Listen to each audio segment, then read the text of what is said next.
तो हम यहाँ से करते हैं अपने दिन की शुरुआत। एमपी का सबसे फेमस नाश्ता जलेबी और पोहा। तो हम पूरी ग्रुप 11 जन की आते हैं नाश्ता करने, जलेबी और पोहा खाते हैं और जलेबी पोहा खा के हम निकलते हैं स्टेशन की ओर, जहाँ हम रुके थे नागदा में। नागदा में हम लोग जैसे ही स्टेशन के पहुँचते हैं कुछ ही मिनट बाद सामने से ट्रेन आ जाती है और हम लोग ट्रेन में चढ़ जाते हैं। लगभग 1 घंटा 20 मिनट का ट्रैवलिंग होता है ट्रेन में, जो कि हम मजाक मस्ती करते करते निकाल देते हैं और वहाँ से हम पहुँचते हैं एमपी के सबसे फेमस जगह उज्जैन में।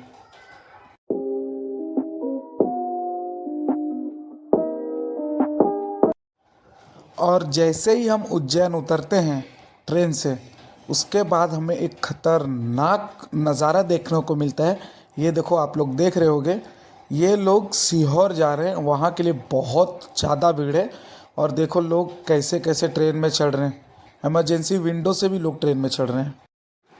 और हाँ, एक बात तो सही है, आप कोई भी जर्नी में जाओ अगर साथ में फ्रेंड्स हों तो बहुत ज़्यादा मज़ा आ जाता है। उसका एक एग्ज़ाम्पल मैं आपको लाइव दिखाता हूँ। सो चलो मैं आपको लेके चलता हूँ उस एग्ज़ाम्पल की तरफ। आपको यहाँ पे दिख रहा होगा बैग वाले अंकल के बाजू में एक लड़का है, वो मेरा फ्रेंड है। अब वो देखो इमरजेंसी से लोगों को चढ़ा रहा है। अब वो हरकत क्या करता है, ये अंकल का बैग डाला अंदर, अब अंकल को वो नीचे से उठाता है, ये उठाया अंकल को यहाँ से ऊपर, और अब होगा सीन ये धाड़।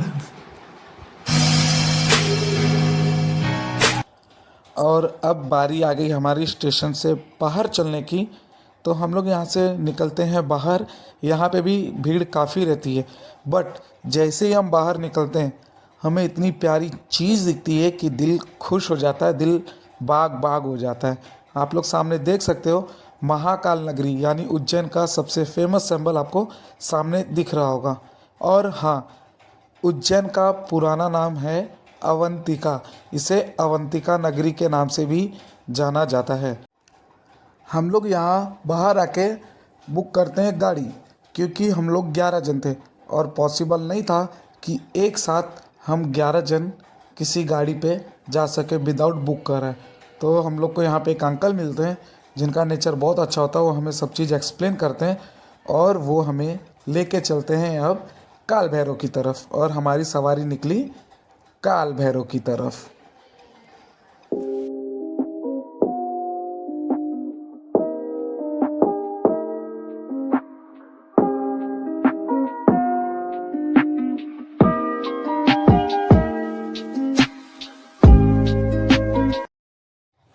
उज्जैन स्टेशन से अप्रोक्स 8 किलोमीटर है काल भैरव जी का मंदिर। बट यहाँ पे रास्ते में हमें लग जाती है भूख और हम अंकल को यहाँ पे गाड़ी रोकने के लिए कहते हैं और हमारा पूरा ग्रुप यहाँ पर करता है नाश्ता। और फिर सबका नाश्ता हो जाने के बाद एक बार हमारी पूरी पलटन फिर से निकलती है काल भैरव की तरफ।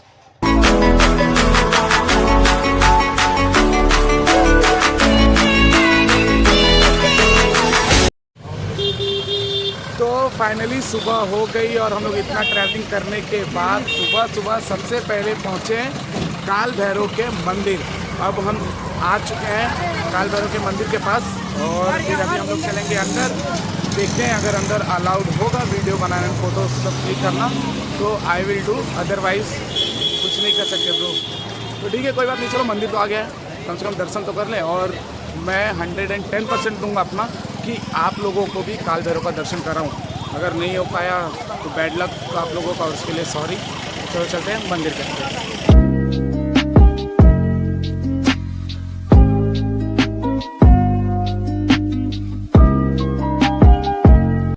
तो जैसे ही हम लोग अंदर घुसते हैं मंदिर जाने के लिए, यहाँ पे बहुत सारे वेंडर्स की शॉप आपको दिख रही होगी जहाँ पे फूल माला पड़ता है। बट काल भैरव को तो कुछ और ही पसंद है और मेरी नज़र जाती है यहाँ के एक बोर्ड पे जहाँ पे लिखा हुआ है रॉयल स्टैग। फिर और क्या बचा था, अब कोई ऑप्शन भी नहीं था, तो मैं भी घुस गया अंदर भगवान का प्रसाद लेने, क्योंकि यहाँ पे काल भैरव को सबसे ज़्यादा दारू चढ़ाया जाता है, जो कि आप लोगों को यहाँ पे मेरे पूजे वाली थाली में दिख रही होगी। तो हम लोग भी ले लेते हैं भगवान का प्रसाद। हम लोग भी भगवान का प्रसाद लेके आम आदमी लोगों की तरह लग जाते हैं लाइन में। लेकिन यहाँ होती है बहुत ज़्यादा भीड़, और उसका सबसे बड़ा रीज़न है महाशिवरात्रि। और जाहिर सी बात है, महाशिवरात्रि के दिन शंकर भगवान के यहाँ भीड़ ना हो ऐसा पॉसिबल है ही नहीं। लेकिन हाँ, एक चीज़ यहाँ मुझे ऐसा पता चला, यहाँ के स्थानीय लोग ऐसा कहते हैं कि अगर आप उज्जैन आए हो और महाकालेश्वर के दर्शन करना है तो सबसे पहले आपको आना होता है काल भैरव। उसका रीज़न ये है कि काल भैरव को महाकालेश्वर भगवान का सेनापति भी कहा जाता है। इसका मतलब महाकालेश्वर भगवान हुए राजा। और जाहिर सी बात है, अगर आपको राजा से मिलना है तो सबसे पहले आपको जाना पड़ेगा सेनापति के पास, फिर मिलेंगे राजा।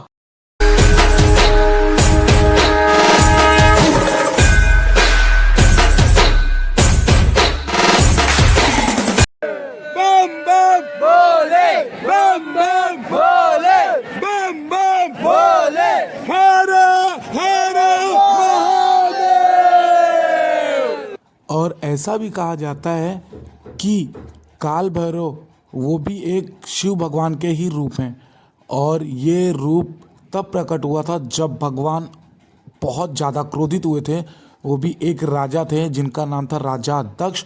उनका घमंड चकनाचूर करने के लिए भगवान काल भैरव का अवतार लेके उस राजा का सर्वनाश कर दिया था।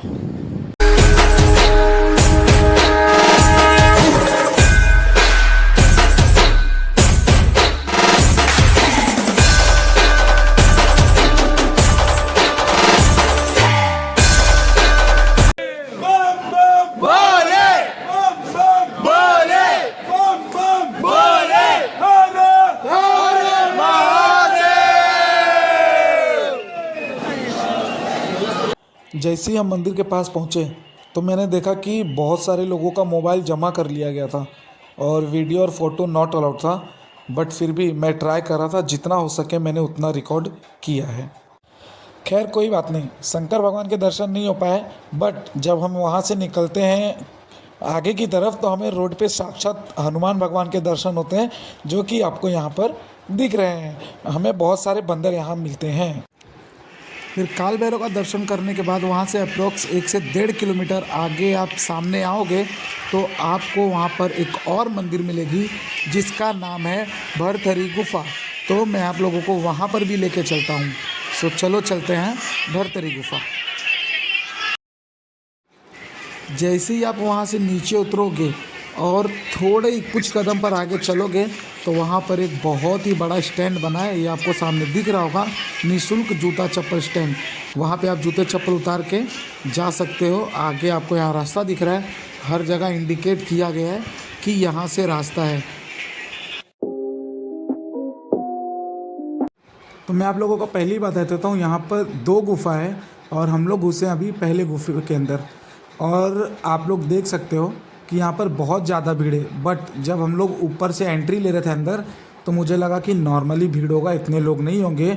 लेकिन अंदर आने के बाद मुझे पता चला कि यहाँ तो बहुत ज़्यादा भीड़ है।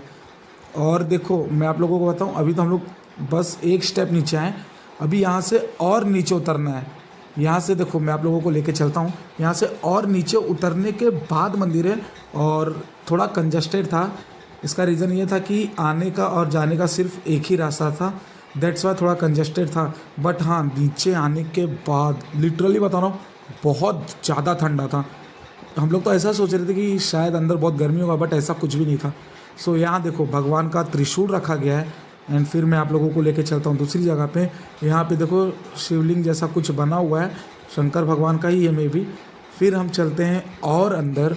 अब यहाँ पे हमें मिलता है थोड़ा सा भीड़, लेकिन कुछ कर नहीं सकते, अब अंदर जाना ही था। और यहाँ पर एक बाबा बैठे थे जिनका सब पैर छू रहे थे। फिर हम लोग आ जाते हैं एक मंदिर के पास जहाँ काली माता का मंदिर होता है। यहाँ के हम पूजा करते हैं, फिर निकल चलते हैं दूसरी गुफा की तरफ। मैंने आप लोगों को पहली बताया था 2 गुफा है। अब हम एंटर कर रहे हैं सेकेंड गुफे के अंदर। और लिटरली बता रहा हूँ, यहाँ फर्स्ट वाले गुफे से भी ज़्यादा गर्दी था, क्योंकि यहाँ भी सेम वही चीज़ था कि आने का और जाने का रास्ता एक ही था। सो कोई बात नहीं, चलो चलते हैं गुफा के अंदर। और ये हो गई हमारी एंट्री अंदर की तरफ।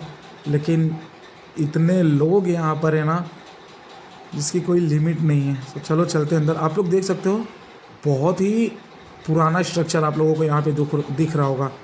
इट मीन्स दैट एक चीज़ क्लियर है कि ये बहुत ही पुरानी मंदिर है। ये देखो यहाँ पर एक भगवान का मूर्ति है। और फिर हम लोग चलते हैं अंदर की तरफ। तो यहाँ पे एक बाबा बैठे हुए हैं जिनका सब पैर छू के आशीर्वाद लेते हैं। यहाँ पर भी एक शिवलिंग रखा गया है। सो मैं आप लोगों को अभी शिवलिंग दिखाता हूँ। ये दीदी थोड़ा हटिया, ये देखो यहाँ रहा शिवलिंग। और लोग शिवलिंग का भी पैर पड़ते हैं और फिर बाबा जी का भी पैर पड़ते हैं। और फाइनली हम लोग आ जाते हैं बाहर। और फिर एक बार हमें दर्शन होता है साक्षात श्री प्रभु हनुमान जी के।